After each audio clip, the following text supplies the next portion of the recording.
Let's talk about life. What is life? Is it yours? Is it mine? Is it general for everyone? How come some people are more successful than the others?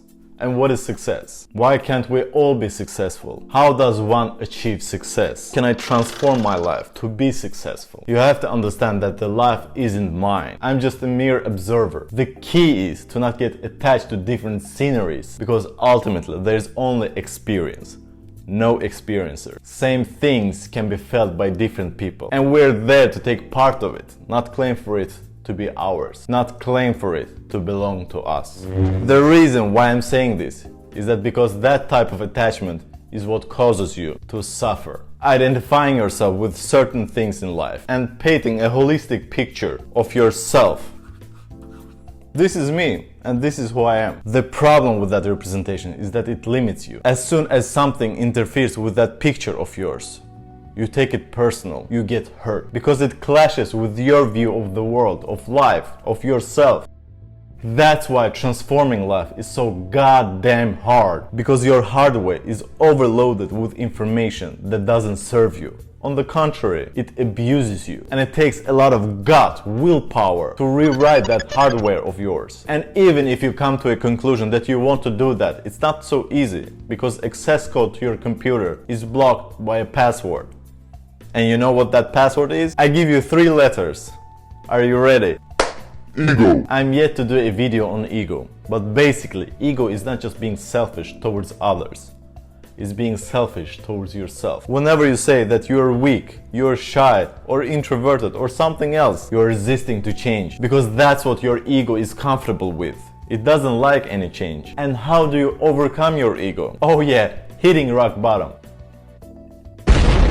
When you don't have any more space to sink lower, when you think that you're the weakest person in the world, when you find yourself in a situation where you have to win or disappear forever. I don't mean literally. In that sense, trauma can be a blessing in disguise. Now, what do I mean by that? Many of you have already formed a question mark in your head. Most often than not, trauma happens when your belief system clashes with the reality. Your belief system differing from reality. Whether it's losing somebody near to you, by sudden death, old age, or maybe divorce, you are not willing to acknowledge that reality. And that's why you sink into depression, because you don't want to accept reality. And the truth is, the more invested you are in that certain occurrence of your life, maybe you have worked at some place for a long time, and suddenly you become laid off, or you have been dumped by a partner, your high school sweetheart, whom you have been with for more than a decade. If you're not prepared, any of those incidents will mess up your head. In that case, you may go through PTSD,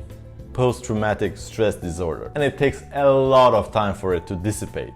Now, why is it that trauma is considered to be a good occasion for transforming your life? Why is it a blessing in disguise? It's because when you're aching, when you're anxious, when you think that you're going to die soon, is the moment when you put your guard down and ego doesn't hold you back. You're hurt to such a degree that it will be the moment from your entire life when you are the most humane. The Pandora's box is breached. All your emotions are out there. You don't hold anything back. Anger, resentment, laughter, tears, sorrow, all sadness comes out. Even those feelings that you thought were cemented for life, cooped up in your deepest inner. You become so vulnerable, focus on the intensity of the pain, and you want to do everything in order to get rid of it, banish it. No one can understand you. That makes you closer to yourself. You start to think, you start to analyze, you start to fathom that your ways of living weren't right. And precisely in that moment, your previous self dies to the past. You start to build up a new character from scratch, from bottom, from the foundation called trauma. And because your old beliefs not serving you anymore,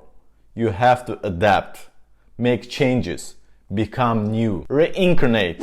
Maybe some of you have heard stories, maybe know some people who made drastic changes to their lives after burnout. They found answers in trauma. And me, I am no exception to that rule. I guess I was privileged in a way because I had a lot of free time. I sought to create that free time, to get to know myself. But the point of this video is for you to understand that this transformation may take a lot of time and you have to allow it Don't rush it. Be present with yourself. Understand what drives you. Switch it up a little bit. Try new things. Become truthful with yourself. That's why by watching a couple of videos won't make any difference. Those videos can pinpoint the things that you have to focus on, but the work has to be done by you. Don't be discouraged or scared. Be grateful for every moment in life, because ultimately, life doesn't happen to you. It happens for you. Hussein out.